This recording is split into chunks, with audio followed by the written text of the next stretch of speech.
Kids view. நம்ம எல்லார் வாழ்க்கையிலுமே super hero கண்டிப்பா இருப்பாங்க.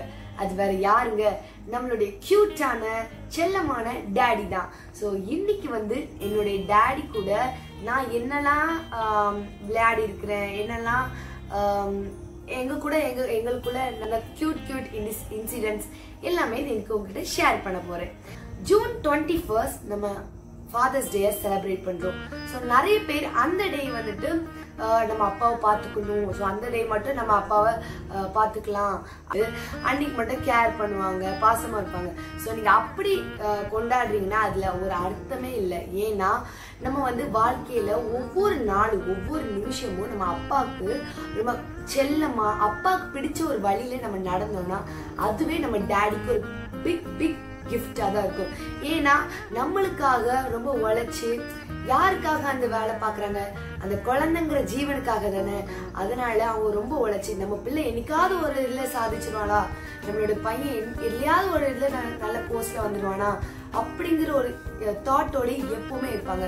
ஸோ நம்ம தான் அந்த தாட்டை வந்து நம்ம வின் பண்ணி கொடுக்கணும். ஸோ இது மட்டும் நீங்க ஞாபகம் வச்சுட்டீங்கன்னா உங்க வாழ்க்கையில எவ்வளவு பெரிய ப்ராப்ளம் வந்தாலும் நீங்க ஈஸியா ஃபேஸ் பண்ணுவீங்க. ஸோ இப்போ நம்ம நெக்ஸ்ட் என்ன பார்க்க போறோம்னா என்னுடைய டாடி கூட நடந்த சில அதாவது கியூட்டான இன்சிடென்ட்ஸ் தான். வெளிநாட்டுல ஒர்க் பண்ற அப்பாக்களை பிரிஞ்சிருக்கிற பிள்ளைங்களுக்கு தெரியும் அதோடைய வழி எப்படி இருக்கணும். அந்த இடத்துல அப்பாவா இருக்கிறது யாருன்னா நம்மளுடைய அம்மா தான். ஸோ அம்மாவும் நம்மளுடைய தந்தை தான். ஸோ என்னுடைய வாழ்க்கையிலுமே அப்படிதான். எங்க அப்பா வந்து அப்ராட்ல இருக்கிறாங்க. ஸோ என்னுடைய தந்தை செகண்ட் ஃபாதர் வந்து என்னுடைய மம்மி தான். ஸோ ஓகே, நம்ம வந்து இப்போ என்னோட லைஃப்குள்ள நம்ம போயிடலாம். ஸோ நான் வந்து 2008 தான் பிறந்தேன். ஸோ அப்பா வந்து எங்களுக்கு கொஞ்சம் கிரிட்டிக்கலான ஒரு நிலைமை தான். அப்போ கூட எங்க அப்பா வந்து எனக்கு வந்து குறைச்சி எதுவுமே வாங்கி தந்தது இல்லைங்க. ஸோ குட்டி பிள்ளை சரி சேட்டை பண்ணா விடு எதுக்கு கோப்படுற அப்படின்னு சொல்லி என்னை நல்லா வளர்த்தாங்க. சின்ன வயசுல நான் எப்பவுமே அடிச்சதில்லை. கொஞ்சம் பெரிய பொண்ணு ஆக மெச்சூர்டா நடந்துக்காம இருந்ததுல நான் அடி நல்லா வாங்கியிருக்கிறேன்.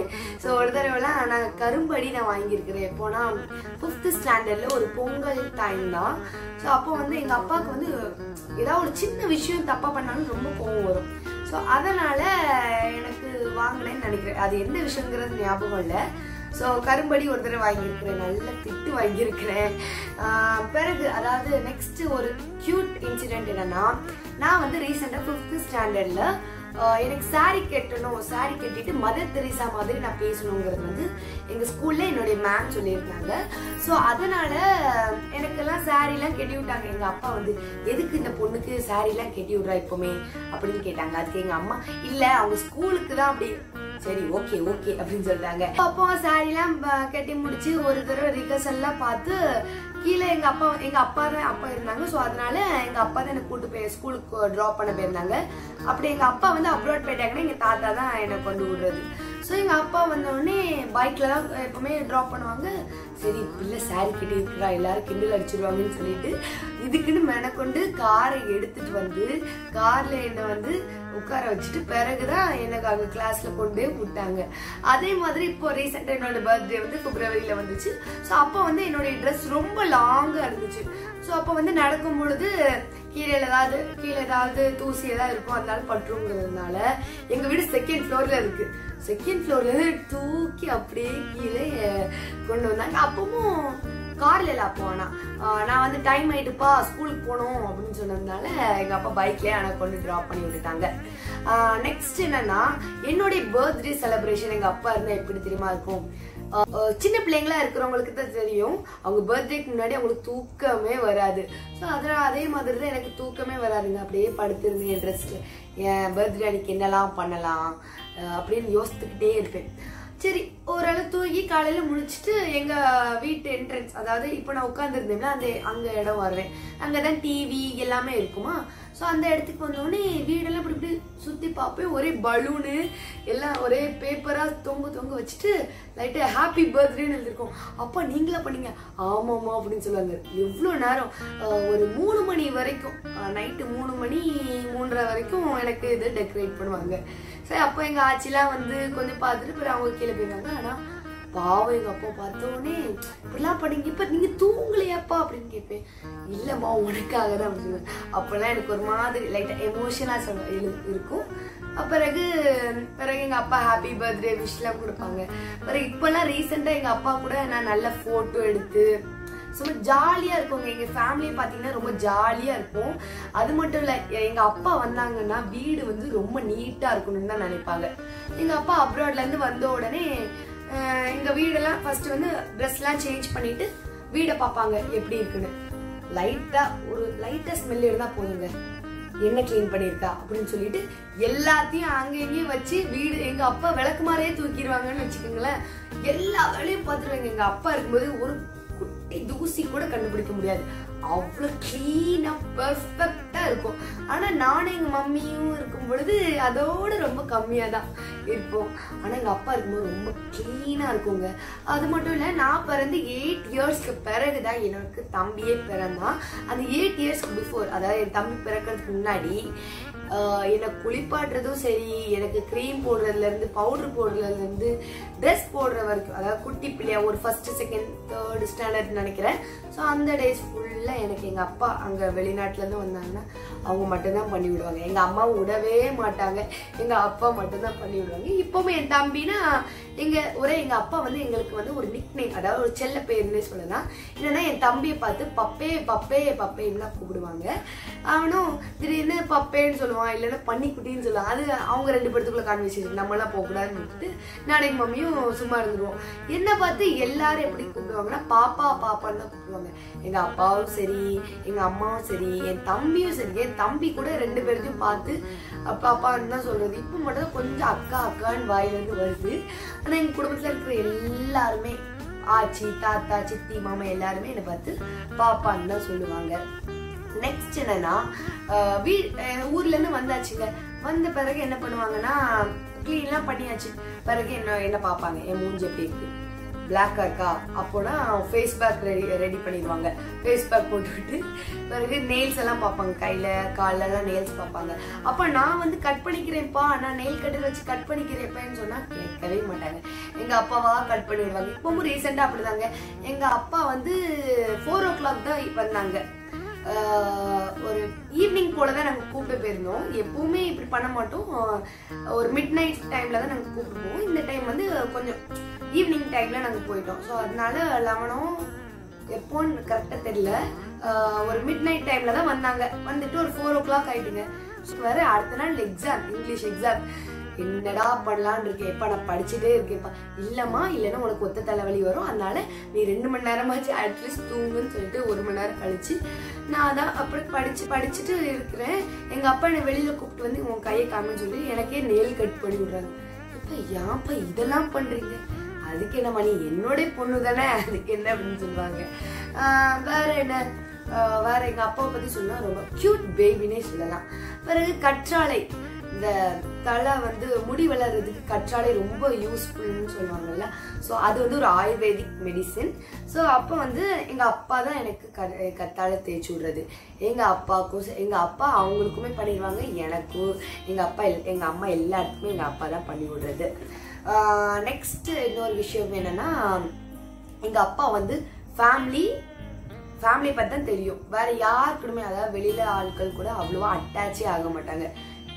பார்த்த மூஞ்சுகள் கூடயே தான் பேசிக்கிட்டே இருக்கிறதும் விளையாடுறதும் இருப்பாங்க. எங்க அப்பா பிறகு வந்துட்டு ரொம்ப ஸ்ட்ராங் மேன், அயன் மேன்னே சொல்லலாம். ஒரே ஜிம்முக்கு போய் ஒரே ஷோல்டர்ஸ்ல இல்ல ஆர்ம்ஸ் எல்லாம் ஏத்திட்டு வந்து ஒரே ஆர்ம்ஸ் எல்லாம் காமிச்சுக்கிட்டே இருப்பாங்க.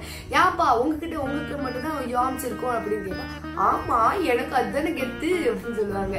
ஸோ ஆர்ம்ஸ் வச்சுட்டு என்னால அப்படி ஒத்த கையில இப்படி தூக்கிடுவாங்க. அவ்வளோ ஸ்ட்ராங் எங்க அப்பா. அப்படியே என்ன தூக்குறதும் சரி.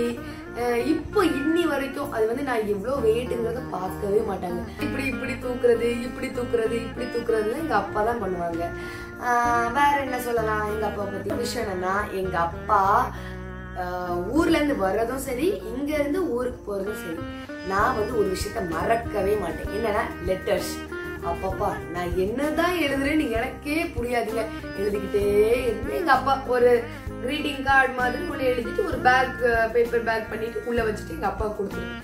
எங்க அப்பா வந்து ஏர்போர்ட், அதாவது எங்க அப்பா இங்க இருந்து கூட்டு வரும்போது எங்க அப்பாட்ட கொடுத்துருவேன். எங்க ஆச்சிலாம் இப்ப வேண்டாம், அவங்களே ரொம்ப களைப்போட இருப்பாங்க, நீ எதுக்கு குமலை பண்றாங்கன்னு கேட்பாங்க.